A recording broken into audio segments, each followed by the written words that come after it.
Hello, and congratulations for watching this presentation. I can assure you that you will be rewarded in the classroom because we're going to do some exercises and I will notice that you have watched this presentation. So good on you. First of all, we're going to talk about conditions and expressing conditions. To do this, we need the conditional.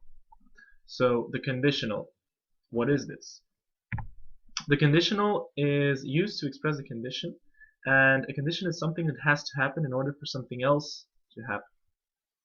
So an example of this is, if I have enough money, I will go to Japan. The condition is, if I have enough money, I will go to Japan.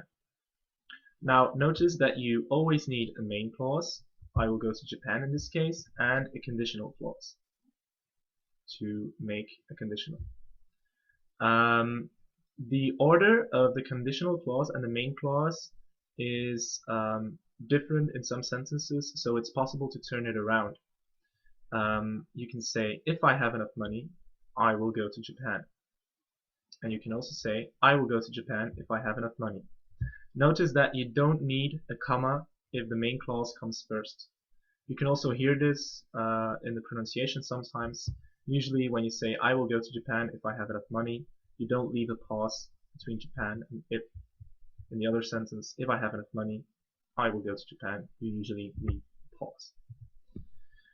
Okay then, an overview of the three types. The first conditional, if I have enough money, I will go to Japan. You're talking about either right now or the near future. If I have enough money this summer, I will go to Japan. Then the second conditional, if I had enough money, I would go to Japan. You're talking about right now. If I had enough money today, I would go to Japan.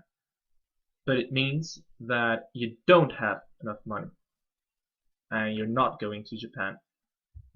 Then the third conditional is talking about a past situation.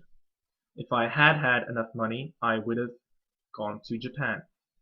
For example, last summer or 2 years ago.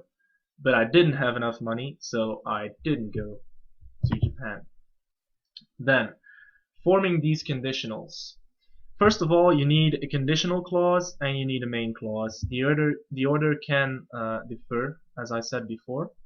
But let's talk about the general rules of formation and leave the order for another part because it doesn't really change formation.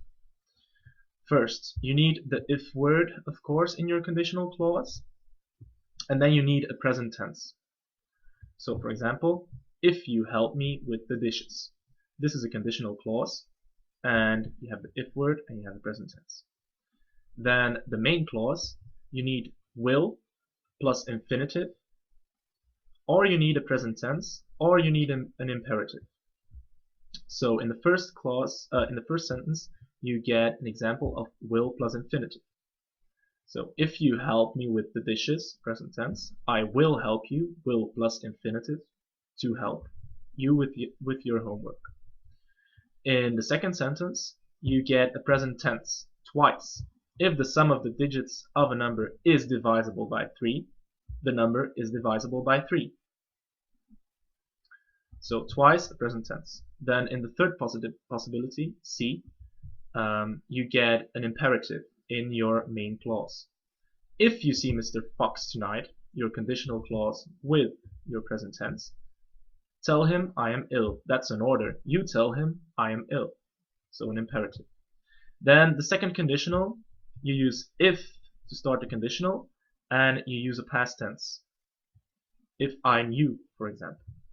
And then in the main clause, you use would plus an infinitive. For example, if I knew, I would not have gone to your parents' party. Or if I knew your brother, I wouldn't have talked to his girlfriend. Or wouldn't have started a romantic affair with his girlfriend, for example.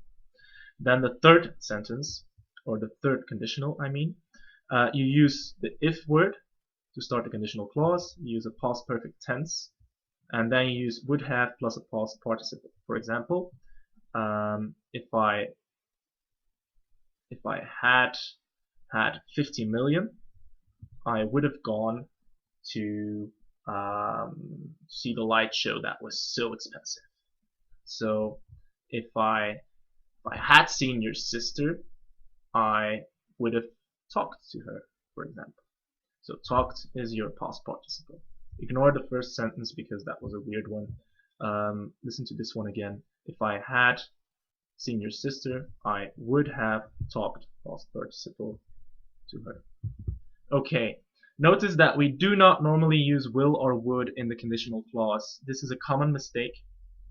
So ignore this sentence. I'm going to say it, but you can never say it because it is wrong. You can never say, I would have gone to the party if I would have gotten if I would have got an invitation. That is wrong. You would say, I would have gone to the party if I had an invitation, or if I had an invitation. Okay. Then the first conditional, and now we're going to talk about the uses of these different forms. So this is an open condition. What is said in the condition is possible. And this condition refers either to the present or to future time. If he is late, we will have to go without him. We're referring to the future, we're using will.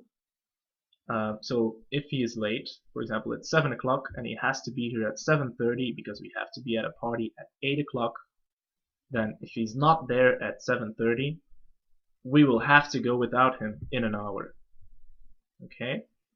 So you're talking about the near future or general future, and it's very possible that he's late.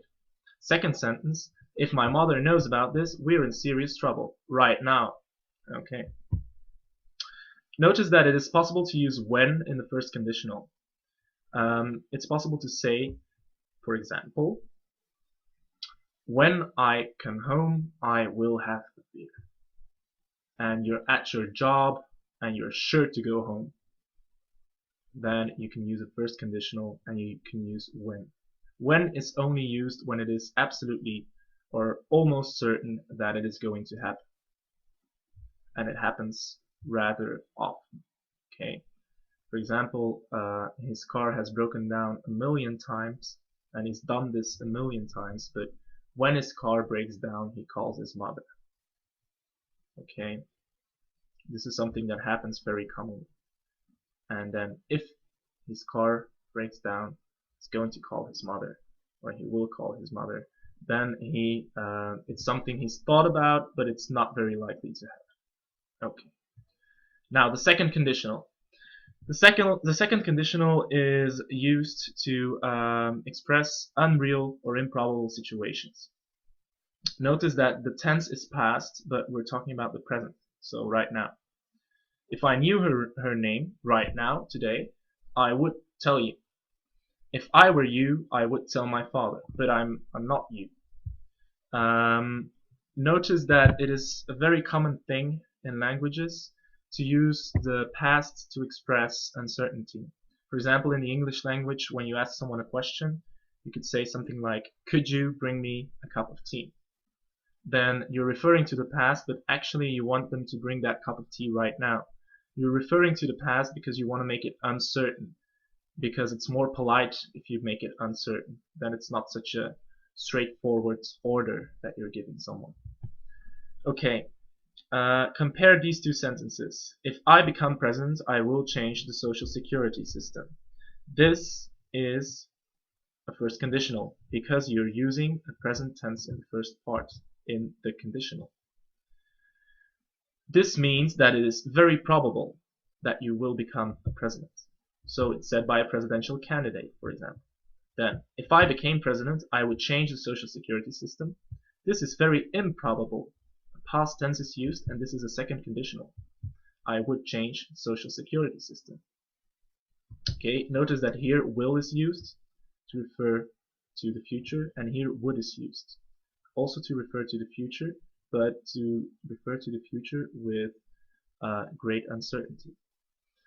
Also notice that in your main clause with the second conditional, it is possible to use different types of verbs. You can use would, you can use could, you can use should, All of these words are available for you in the main clause of a conditional. But we're going to apply this in the classroom, so you will get some more opportunities to practice this. Then the second conditional, there is an exception. For the second conditional, were replaces was. So if I were a rich girl, I would buy lots of houses. Notice that in the spoken language, in between friends, for example, in informal situations, sometimes was is used in the second conditional. It's something I like to add because I do want you to think about real situations. For example, Gwen Stefani uses this in her song Rich Girl, and I will let you hear the fragment right now.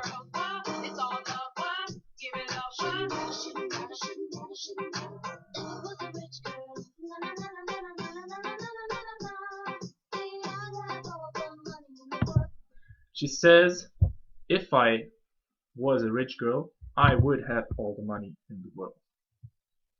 Okay. Then the third conditional is about unreal situations, and you're talking about the past. You're talking about a situation that was not the case in the past, so something did not happen. For example, if you had warned me, I would not have told your father about that party. But you haven't warned me in the past, and I have probably told your father. That's what you're saying. So you're talking about unreal situations. You're imagining them. Okay, that was it for this presentation. Thanks for your attention.